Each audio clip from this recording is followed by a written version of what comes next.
From the CISO series, it's Cybersecurity Headlines. What brought AWS to a crawl? China accuses NSA of hacking National Time Center. And 996, it's not an area code, it's your new work week.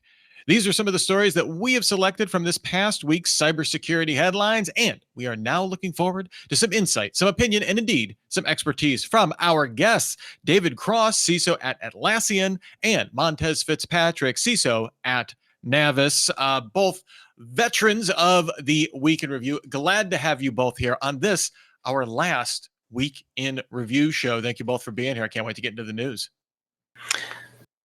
Well, thank you. Rich, last time you said was the last time, but here I am. We keep it when good things happen and you don't want it to stop. I think we'll get into what's coming next. Don't worry. There's more of this. If you like this, we will have more of it. Stick around for the end of the show. We will get to it. Before we do so, I have to thank our sponsor for today, ThreatLocker. Assume everything is a threat. If you are listening to this show as a podcast, remember that next week you can join us and our loyal band of vocal experts on YouTube Live for our new show, The Department of No. That's coming up on Mondays at 4 p.m. Eastern, starting this Monday, October 27th. Same idea. It's more of a briefing to get your week started. So I hope you will join us for that. We're super excited for that. For those of you that are here right now, though, be sure to contribute in the chat. We already have Kevin Farrell blaming some DNS in the chat. I have a feeling he's going to be accurate there. Michael Vinding as well. Will Andrews as well. Always good to see everybody in the chat. And if real-time communication is not your thing, feedback at CISOseries.com is the email. Can't wait to see some of those. Before we jump into the news, just a quick reminder that these opinions are our guests, not necessarily of those of their employers or anyone else. They're just rolling with their own. We've got about 20 minutes, so let's get it started here. First up, David, I need to know from you and Montez, what was your biggest story in cybersecurity this past week? I'm going to start with you, Mr. Cross. I have to admit that with the CISA being shut down, right, or being laid offs and things like that, and how that affects the small and medium enterprises, right, that rely upon kind of the assistance in the area. I think this is one of the interesting challenges that we may be facing here in the near future. That maybe we need a greater community to kind of help out.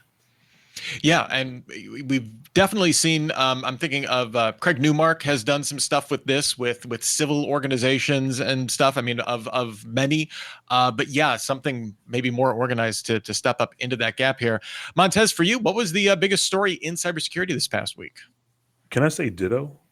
Well, I did. Yes, I will ditto. Allow it. And for, of course, all the reasons that David mentioned, but as well, and I'm sure David also has some connections like I do, know some folks over there, and there are very high quality individuals that are over there, good peers, and it's just it's a shame because what's provided was necessary.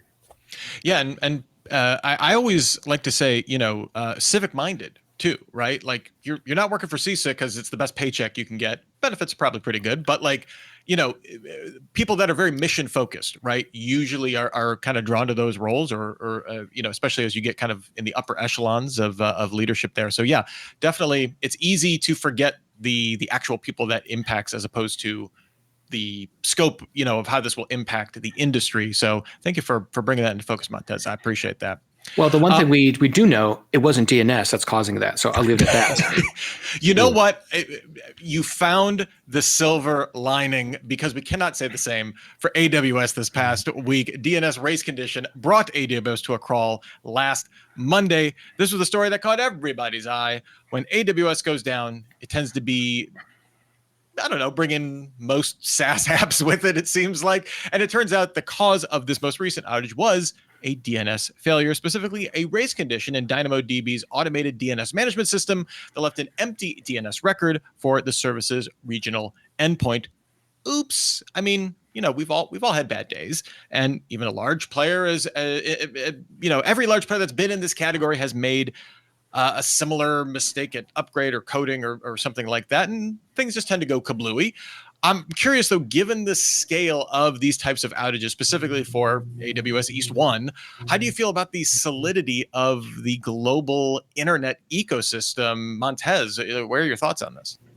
Well, I think the most important aspect of this is that Amazon said, I'm sorry. Let's not take that for granted. You've been in technology for long enough, you know that you just can't trust technology, and I think that we would be behooving to ensure that we aren't really just focused in on one particular stream, right? And so that that's on incumbent upon us to ensure the availability of our systems, and that may mean diversification. I mean, David, for you, is the fault not in our stars, but in our multi-cloud? Well, great question. Yeah, certainly, I think I felt it firsthand myself is because, hey, it was a Monday Night Football game and a season ticket holder for the Seahawks is mobile tickets. I can't get my mobile tickets. Oh, what's going to go on? But this makes you take a step back, right, and say that, well, what if there was something on security I was depending upon at that moment, right? Would I totally be lost, not have security? And so I think this is where organizations and people, let's say the Marconi Society, I think next month, like the Internet Resilience Forum and Workshop, right? How to look at this broader problem, right? And solve it, because it's Amazon may be able to do some things, but think about everyone else. How do they have resilience in these types of cases? Yeah, that's one of those things where you build out your infrastructure, but when the failure is AWS, that does make it tough. I've seen kind of calls for my favorite part about any of these kind of outages is the deluge of LinkedIn think pieces of what this can teach you about whatever business subset you have on there of varying degrees of, oh, that's actually insightful, to, oh, this is clickbait. One of the more interesting ones it got me thinking was, and I can't remember who it is, I do apologize, but kind of calling for AWS, Cloudflare, name piece of internet infrastructure, is treating that like critical infrastructure, thinking about it kind of in those terms. I don't know if that helps people that are building and trying to build resilience depending on that, but does that kind of line of thought, does that have any credence for you, Montez? As I'm thinking about catching up to what you were saying, the first part was I was like, man, I missed out on getting in on some of the grift myself. And so that's me. That's a fault of mine. I need to rectify that. But seriously, the reality of the situation that we're facing, and what it actually means to be critical infrastructure, whether that's an actually a named something something that we're naming it or not. I don't know that actually matters. And so the functional piece of it is that it is critical for a lot of organizations. And then if you are relying on that criticality, I think that it is incumbent upon you as a technologist to ensure that these critical pieces stay up. Now, if you mean it from the broader aspect of like, like national infrastructure, now that is potentially a different conversation, and I don't have the answer to that, but I bet you David does. Yeah, I mean, David, like, obviously that carries a lot of baggage with it, right? When we're framing it in those kind of terms, is that too bombastic, or given that, hey, I couldn't get into my Monday Night Football game potentially, that's pretty. If that's not critical, what could be? Well, it's not the end of the world. The Seahawks still won, right? So I'll leave it at that. But I think this is what we say chaos theory and chaos monkey and things like that. It's like this is what resilience is all about, and like why we're trying to, as a community and things like that, how we are ready for these, right, and have that resilience. And I think that's the biggest takeaway from my point of view. All right. Well, next up here, China accuses NSA of hacking National Time Center. China has accused the NSA of carrying out cyber attacks on its National Time Service Center, claiming the attacks exploited messaging service vulnerabilities and 42 types of special cyber attack weapons, between 2022 and 2024. The center maintains and distributes China's official standard of time, and this supports critical systems like communications, financial frameworks, power grids, transport, defense, space shuttle launches, you name it, it's in there, meaning any disruption could have widespread consequences. Sounds like a single point of failure to me. David, I guess you could say that time is on our side for this situation. And now let's throw all the geopolitical grains of salt we need to on this. But assuming this accusation is correct, would you worry about any unanticipated repercussions, including those widespread consequences? China, if I recall, seems like they have a pretty big footprint. They do, and certainly I think as one of the things I was thinking about is this is kind of standard, kind of procedures that we've known about for the past, I don't know, hundreds of years, or maybe the past 100 years, right? Is that there are spies, there's activities, there's some stealth activities, and sometimes they get exposed, right? And I'm not alarmed by this, because I think they're going to continue to understand where the weaknesses are in various places, and this is what governments do to plan for various things in the future. Montez, is this, I guess, geopolitical power at work? Just this is cyber is now just part of the toolkit, right? Within this, as opposed to diplomacy, military. That cyber is just another avenue for that. Yeah, I don't think we did it. No, okay. no. I'm just hey, of course we did. I mean, come on now. What is funny, and so yes, is it part of the the geopolitical package? It is sort of funny, or that this was an accusation that was levied against us just after we levied an accusation against China for doing critical infrastructure. I mean, yeah, who knows? Is this, just a game? It's kind of like a part of like, hey, don't make me hit you kind of thing, right? And so I don't know if that is it just seems awfully convenient that after we've accused China of doing some critical infrastructure sort of tradecraft, that then they say, well, then you guys as well have also done this, which I think we all know that everybody's doing a little of everything. Yeah, a little bit of tit for tat, and also, I mean, I always think of this as in terms of like proving capability, right? Like at a certain point, like the NSA almost being found out isn't beside the point. It's knowing that they can do operations like this. So again, kind of showing like, hey, if geopolitical situation changes, there could be these are some of the consequences that we're capable of on both sides of this, and obviously other nations as well. Like this isn't just the China and the US either. Next up here, deep tech work culture pushes for 72-hour work weeks. The pace of intensity of development and growth in the tech sector responsible for AI, semiconductors, and quantum computing has resulted in many companies eyeing an extended work culture to keep up. An article in Wired describes the spread of the so-called 996 work culture already established in China, in which employees are expected to work from 9 a.m. to 9 p.m., 6 days a week, thus creating a 72-hour work week. As the article states, many startups in the U.S. are asking prospective employees if they are willing to commit, and to get the job, the answer needs to be an unequivocal yes. David, from your perspective, do you think CISOs would be willing to ask their employees to commit to a 996 style work culture? And would a 72-hour work week actually be a reduction from your current time obligations as a CISO? Wow, 72. Wow, what a dream that would be. Well, I think there's an element, or certainly, and I think that you got to look at the overall, expectations and the rewards that go with it, right? There's various different roles that you can say, hey, it's a 9 to 5 job. There's other ones that you have on call. There's other ones that you can have incidents response and those type of things.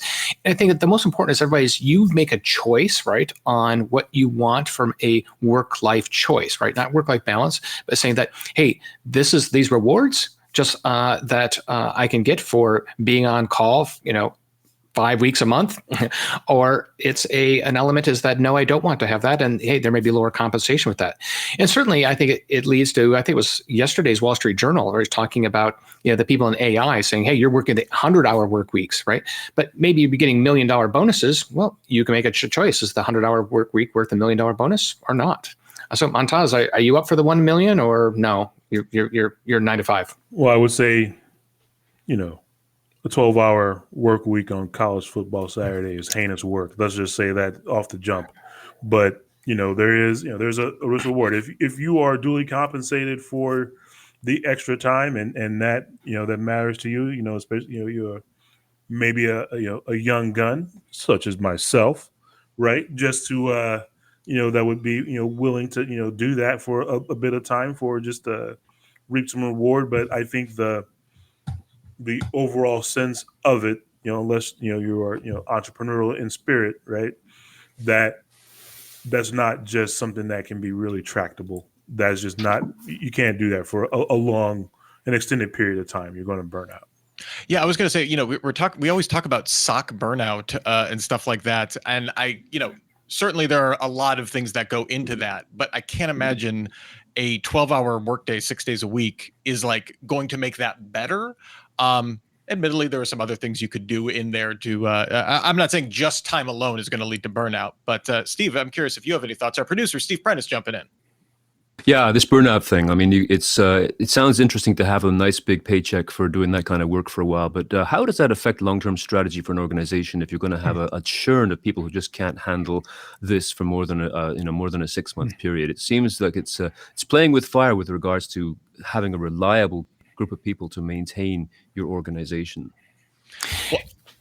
Yeah, I can jump in. The one thing is I think we all try to avoid is, being in the industry, is like avoiding the security sine wave, like all hands on deck, things like that, everyone killing yourself, and then it dips down again. And then, kind of going this up and down, up and down. And I think that's very frustrating versus trying to get a very balanced, right, and plan. So, yep, we can peak up a little bit and we can peak down. And I think planning it out is how you can operate in that rhythm is probably the best things you can do as an organization. Just one final point, if I may. There was a term in Japanese called karoshi, which means death from overwork. And the Japanese experienced this in the 60s and 70s when they were doing these kinds of hours, and people were just literally dying of heart attacks. And they had to move that back because karoshi just doesn't help the workforce overall. I also think it's just kind of funny that we are dealing with AI companies that are selling us services that are going to enhance us, right? To allow us to work less. We're worried that AI is going to take our jobs, but also you need to work a 12-hour job to work at one of these AI companies. Just some odd messaging, I think, but we got a really good comment in here from Michael Vinding. There's also studies showing that your productivity drops drastically when you approach those conditions for a prolonged time. And I would say, like, I don't think it's impossible to design a way, 72 hours, but maybe like a longer work week. But if you designed the workday to not be like you need to be on 100% doing the exact same thing for 12 hours at a time, that for sure is burnout. I think there are ways you could do it that if you cared about investing in your employees and stuff like that, to not make it completely like grinding people down. But yeah, Michael Vinding, that was kind of where my thoughts were as well. All right, well, before I move on to our next segment, we have to thank our sponsor for today, and that is ThreatLocker. Cyber criminals don't knock. They sneak in through the cracks other tools miss. That's why organizations are turning to ThreatLocker. As a zero-trust endpoint protection platform, ThreatLocker puts you back in control, blocking what doesn't belong and stopping attacks before they spread. Zero-trust security starts here with ThreatLocker. All right, next up here, hundreds of thousands remain exposed in F5 breach. More than 262,000 F5 big IP devices remain exposed online after the company confirmed a breach by nation-state attackers. Those attackers stole source code and data after gaining access to F5's big IP deployment and engineering systems. F5 said there were no signs of compromise in its financial, cloud, or CRM systems, and only limited to customer configuration data being stolen. So Montez, the breach has been privately linked to the China-based threat group UNC 5221, which was found to be active in the network for at least a year. Last time I checked, that is a while. Last week on the show, our guest Tom Hollingsworth and Brett Conlon both agreed this would be one to watch. We're getting a further idea of the still existing footprint and scope of this attack. I'm curious, what's your take? Wow, that is... Well, one, I absolutely agree, and just like what you said, being in for at least a year, that is quite a while to check underneath the shorts there. That's for sure. What I sort of go back to, and as I think about this, I really, think about just what are we, asking of our, security companies, and,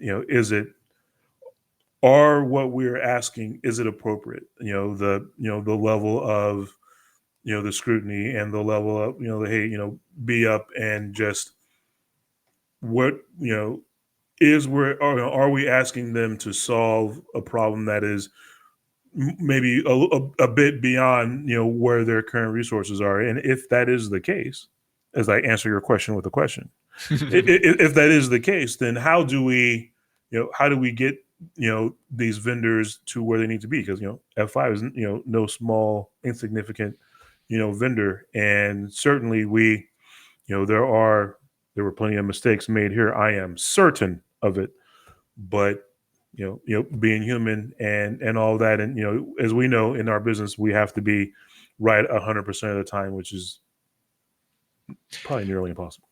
Yeah, and like you were saying, I mean, F5 is like one of those vendors, one of those companies that you don't think a lot about unless you're dealing with it, but it's almost a default, right? Like when you're talking about the Fortune 500, Fortune 1000, or something like that. I mean, David, how do you? I mean, if you're an organization impacted now, luckily F5 has already directly contacted impacted customers and stuff like that.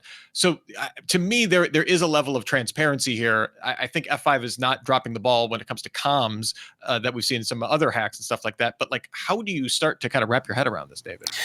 Well, the one thing that came to mind, which I saw across the community, is as soon as this kind of not leaked out, this was published, whatever, everyone got the reminder of Log4j. Hey, hang on, do we have Log4j? Oh, do we have F5 Big IP? Who's got it? Do we have it? Do we not? This is the time again. Do you have an asset inventory? Do you have a software inventory, hardware inventory? And knowing what you have is that, hey, are you impacted or not? And it's amazing. I think that's a refresher here. It's been a couple of years since Log4j, right? That people are realizing that, wow, do I have a good inventory? Is it reliable? Do I know I need to patch something or deal with something? And I think that's the friendly reminder that we all got after this case. Yeah. That is one of those questions where I'm not a cybersecurity professional. I just like to talk with them on a weekly basis. But one of those things where it's like, oh, just knowing what you have is actually like an amazing challenge. And when you and then once you think about the scope of most large organizations that would be big like F5 customers, yes, they have a lot of things that they need to manage. But just being able to solve that question quickly is such an advantage for these organizations. So yeah, really great point, David. Thank you for that. Next up here, multiple CISA divisions targeted and shut down layoffs, according to sources. We kind of led the show with this, but I wanted to dig a little deeper. Several divisions at CISA are allegedly impacted in termination orders issued to the federal workforce on Friday evening. That's according to people familiar with the situation, talking to NextGov. And anecdotally, we've certainly seen, if you've been on LinkedIn, you're probably seeing stuff like this. The orders affect staff within the Stakeholder Engagement Division, as well as the Cyber Defense Agency's Infrastructure Security Division. We already talked about knowing some people that have been impacted by this. But David, CISA has been a bone of contention for the current administration, kind of ostensibly rechanneling its mission, its core mission. If these types of terminations occur and continue to occur, I'm curious, what's the backup for people who rely on CISA? We talked about, I mean, is it civil organizations? Is it CISOs networking together, or where are we going here? Yeah, I see this as a continued call to the community, things like, of the CISO series or in the CISO society and other communities, the Team 8, villages and others like that, is that we really need to have a place that people can go, is that when you need help, you can call out and there's help there. Because especially small to medium, enterprises and the SMBs, that they're not likely to always have cybersecurity experts or threat intelligence experts and things like that. They need help. And so I think this is a community. We need to bond together and kind of help nourish these communities to defeat the common enemy that that we will continuously see for our entire career. I mean, Montez. I mean, community.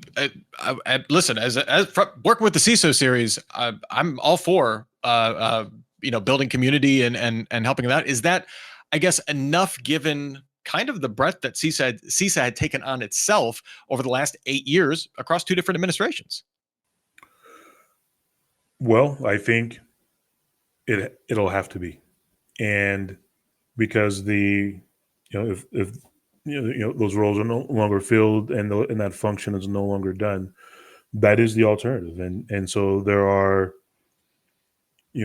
some CISA's mandate and vision and function was somewhat unique, but there are some small overlapping there, and such as the InfraGard and then and the various community working groups that happen to be within the different regions all across the country. And certainly there is no harm in getting together and talking with your peers, having that partnership with with local law enforcement, because there may be some intelligence that they might be able to to bring over to you. And honestly, these are, barring the function of CISA being around or not, these are things that we all should be doing anyway. We really should be, talking more often, which is why, I'll be calling you at 6 a.m. sharp tomorrow, Rich.